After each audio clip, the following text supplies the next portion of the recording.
In the heart of Britain's bustling newsrooms, a peculiar obsession brews, not over jewels, scandal or politics, but over a single elusive bottle of pale pink wine that has captured the imagination of the press.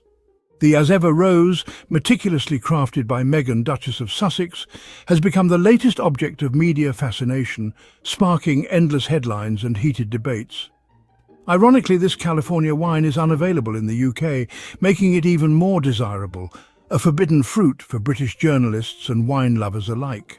The British press, usually critical of Meghan, now scramble for a taste, turning wine hunting into a competitive sport, with reporters comparing notes and tips on where it might be found.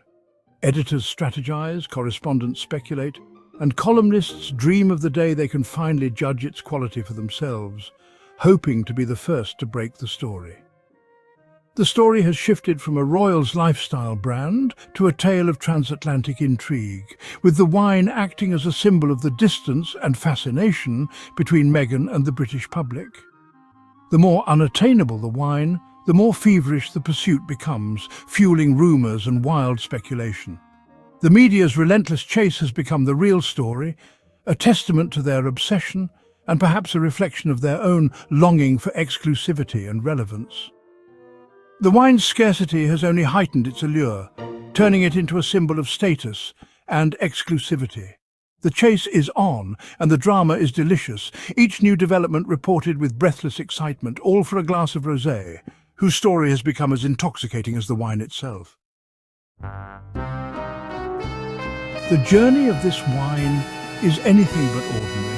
It's a tale of anticipation, secrecy and a touch of glamour as a single bottle makes its way from sun-soaked California vineyards to the bustling heart of London. This exclusivity only deepens the mystique, turning the wine into a coveted object, whispered about in elite circles. The media, shut out of official channels, are left scrambling. Denied access, they turn to their own networks, determined to get a taste of the story and the wine. Journalists beg friends lucky enough to be on the mailing list to buy a bottle, then smuggle it across the Atlantic, tucked away in suitcases or hand luggage.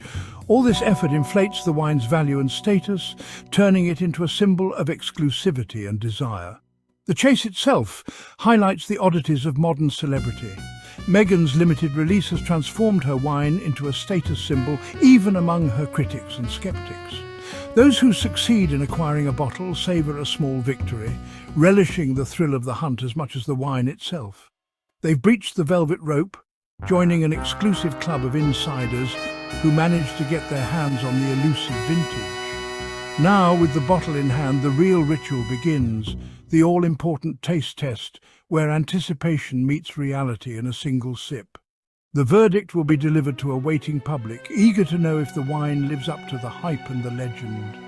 The lengths gone to for a sip are as much the story as the wine itself. In the end, the obsession is complete and the legend only grows. The bottle finally arrives, and with a sense of ceremony, the tastings begin. There's a quiet excitement in the air as glasses are filled and expectations run high.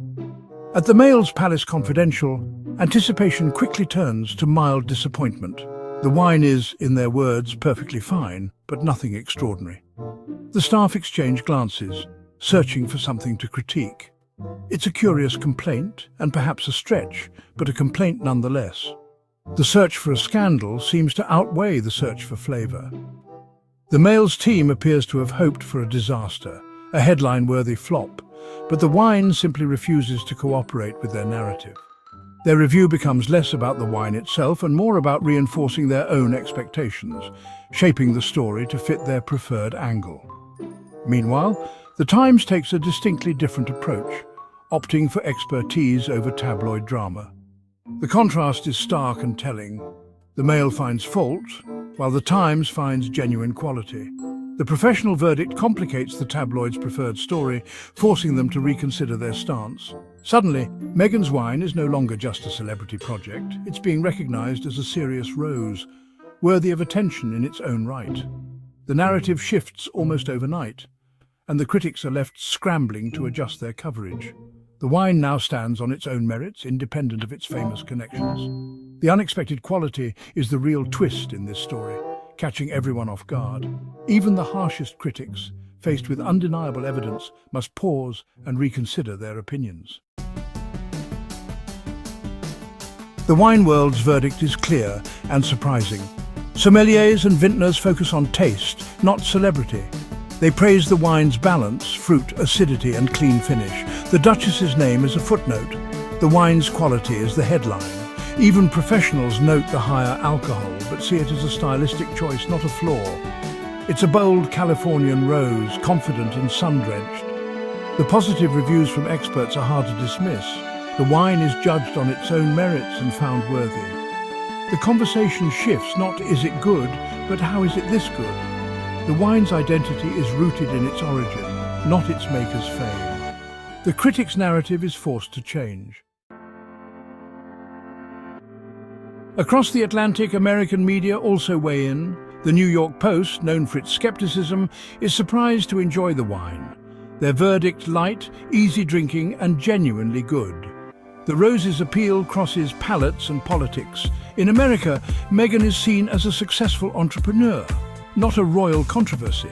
The story is about a celebrity launching a quality product, not palace intrigue. The tone is straightforward. The wine is good, period. The American perspective strips away royal baggage. The wine is simply a wine, and a good one. Both sides of the Atlantic agree. The taste speaks for itself. The universal language is in the bottle. The surprise is unanimous. Why make the rose so strong? The higher alcohol is no accident. It's a product of California's sun and style. Meghan embraced her local terroir, creating a bold, unapologetic wine. She wasn't imitating Provence, she was making something distinctly Californian.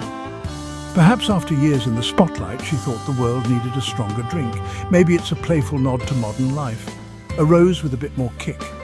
Ultimately, the As Ever rose is a microcosm of Meghan's relationship with the media. Scarcity, obsession and surprise verdicts swirl around a simple bottle. Critics go to great lengths to taste what they expect to dislike, only to find it's lovely.